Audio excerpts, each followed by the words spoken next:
So how do we know from an accounting perspective that we actually have a derivative? Well, there are certain criteria that need to be met in the accounting literature that would suggest these things, and there's three things, in order for it to be considered a derivative. So if we take a look at the codification, and here we are at the FASB codification, and under broad transactions, we're going to go down to derivatives and hedging, and we're just going to look, first of all, in the overall. In the overall, we've got a variety of different things, and what we're going to do first of all is, and if you remember back to the video on using the the accounting standards codification, you know that there's certain paragraphs, they have a certain, overview, background, objectives, scope, recognition, initial measurement, subsequent measurement, derecognition, other presentation matters. And a lot of the time as accountants, we're in this area here: recognition, initial measurement, subsequent measurement, and any derecognition. So we really want to get an idea about what is the definition of a derivative, but more specifically, what are the criteria that have to be in place in order for it to be considered a derivative for accounting purposes. So we can go into overview and background, and this will just kind of give us an idea about derivatives and hedging overall. And these are the subtopics that are in this particular area. And we saw that overall, and this is where we are right now. And we can go through and say, well, listen, here we are, derivative instruments. Let's take a look at the definition. And we have the glossary definition, and we also have this derivative instrument, paragraphs 815, 1015, 83 through 139, define the term derivative. So let's just click this on and let's learn a little bit more.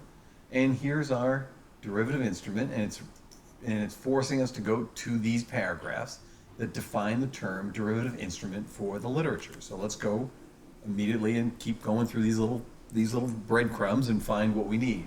And here we are, definition of derivative.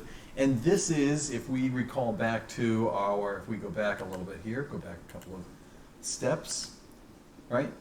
It's sitting in 8-10-15, 83, that's the scope and scope exception. So it's not in the glossary, it's actually sitting in these scope and scope exceptions. So let's go back to this 815, 10, 15-83.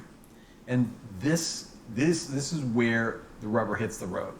For it to be considered a derivative instrument within the accounting literature, all of the following characteristics have to be there. Now, there are exceptions, and we'll talk about some of those exceptions in a later video, but all of these three items, A, B, and C, all have to be there. So, this is this is where you would go to make sure that your contract qualifies as a derivative, and then once you qualify it as a derivative, there's other things you can do. So let's go back to my little screen here, and we'll kind of jot this stuff down. And I'm just going to give you basically my summarization of what the literature just had, but you can always go back to the literature. So derivative definition, and specifically we're looking at ASC 815, 10, 15, 83.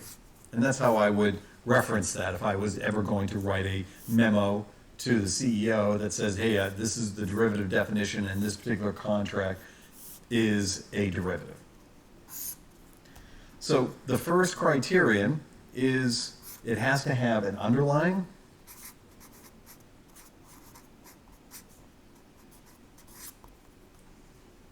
and a notional amount.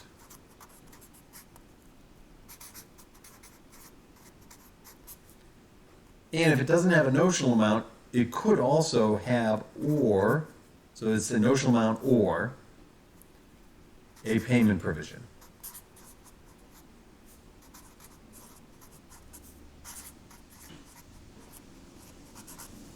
Okay, so it has to have an underlying, and it has to have either a notional amount or a payment provision. Okay. Number two, and these words don't mean anything. What we're going to do in the next video is we're going to go through an example and describe what each of these are. And as we go through this entire area of derivatives and foreign exchange and hedging, we'll always come back to these three criteria, and we'll go through this cycle several times. The second criterion is there has to be little or no initial net investment. Okay? Don't have to spend a lot of money to get into these contracts. Or the amount of money you spend would be less than if I had gone out and purchased the asset or the liability or whatever it is for the full dollar amount. This contract allows me to spend less than what I would have to go out and spend if I decided to buy the asset outright. And the third criterion is there has to be net settlement, or you have the ability to settle the contract, net settlement,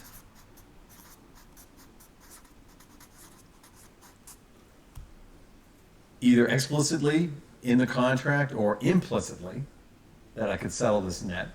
And so it has to be net settlement or implicitly settle it net in cash.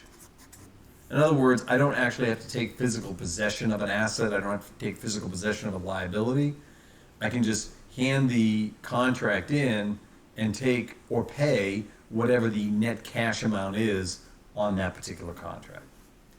So these are the three criteria. This is the very first step you take whenever you are faced with a contract to determine whether or not it is a derivative or not. And all three of these things have to be in place in order for it to be considered a derivative under ASC 815-10-15-83.